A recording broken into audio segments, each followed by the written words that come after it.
A vision board is a great tool for manifestation, and they've come a long way since the days of poster boards, magazine clippings, and highlighters.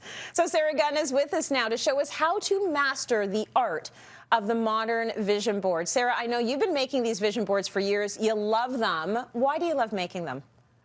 Yeah, you know what? Yeah, I have. I've been making them for, I think, 11 years now. And, if you're not sure what a vision board is, anyone that's watching, it's basically a visual representation of your goals set out in images and words. And I totally believe in putting your wishes, your dreams, your goals out into the world helps you achieve them. And a visual representation of that, I think, takes it a step further because you're imagining the life you want. Which I think helps lead you to the life you want. And I have proof for mine that it actually works. Okay, so you have proof. Did you have a picture of Jamie up on that board before you met Jamie? I'll get to that in a second because I kind of did. But my very first one I did, I used to just write a list on a website that I used to write for back in 2011. And believe it or not, one of the things that I had for a goal for that year was to talk about design and DIY on national television. And Tracy, that was my first time. That was my first year on Cityline. Oh. I know, it still gives me goosebumps. In 2018, I wrote that I wanted my work in HGTV magazine. And this is from 2019. Boom. There's one of the rooms in my house. And okay, getting to Jamie, I did. And all my single friends know this because I tell them to do it too. When I was feeling like love was never going to happen for me, I created a vision board for what I was looking for in a partner. And it was right before I met him. And he's everything on it. They work.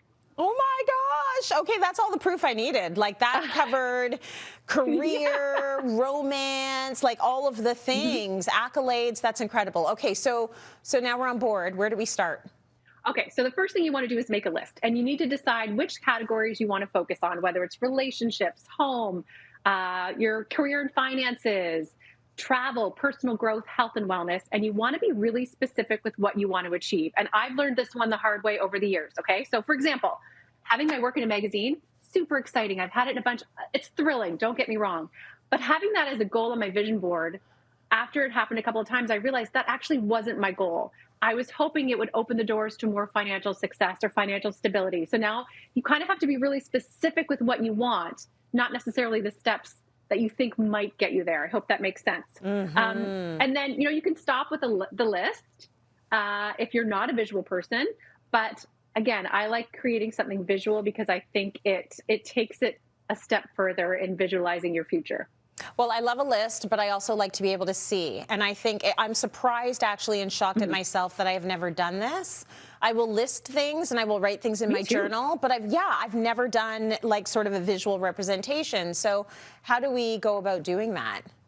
Okay, so once you have your list, obviously it's time to source your images. And like you already said, you could go old school and source through magazines, but there's a couple issues with that. It's time consuming and it's messy, and you may not find the images that are specific to your goals. And I feel that's really important, and that's another thing I've learned as I've gone along.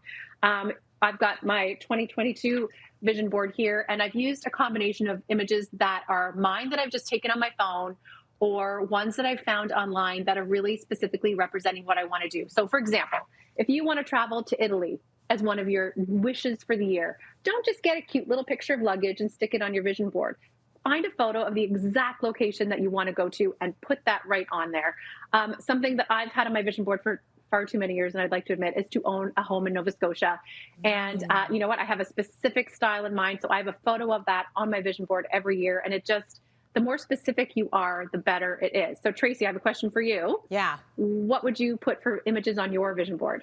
Well, there was something I wanted to accomplish last year. I feel like my family does sort of this giveaway around Christmas time of just a whole bunch of food and clothing and what have you, because all the surrounding neighborhoods around my neighborhood, there are people that are struggling.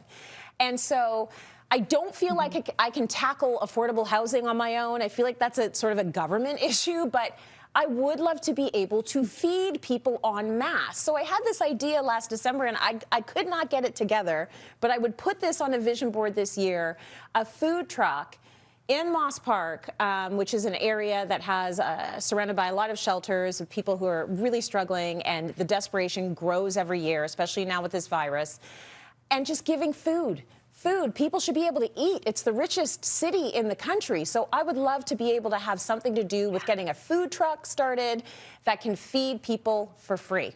I would put that on the vision board. I think that's incredible. And I can't cook, but if you need anyone to help serve, clean up, do anything, please, I would love to help you with that. I think that's amazing. Okay, maybe I have to put it on a board, and maybe we'll get it done in 2022 Maybe that's the move, right? So if I wanted to do this in sort of a tech savvy way, and I'm not a tech savvy person, how do I start to pull those images and put it all together, Sarah? Okay, so once you've found all your images, there are, believe it or not, there's vision board apps. If you want to go the easiest route, just search through the App Store and you'll find a bunch of them. I like to use ones where you can be a little bit more creative. Canva is a free option. Believe it or not, I made mine in PowerPoint. Oh. How old am I? But it's super easy to use, right? You can change the sizes and move everything around really easily.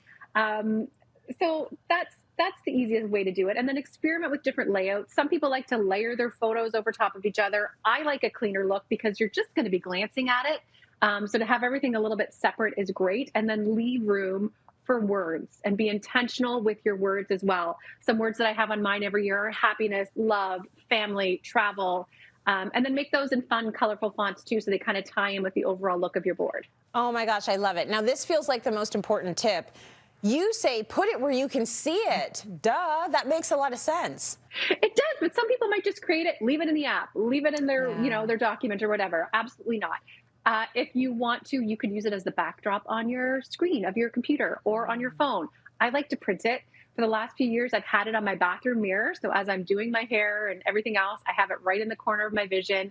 I've had it on the inside of my closet door in the entryway. You could put it in your kitchen cabinet door. If you're reaching for coffee or tea every morning, just tape it to the inside of that. Somewhere you're going to see it every single day.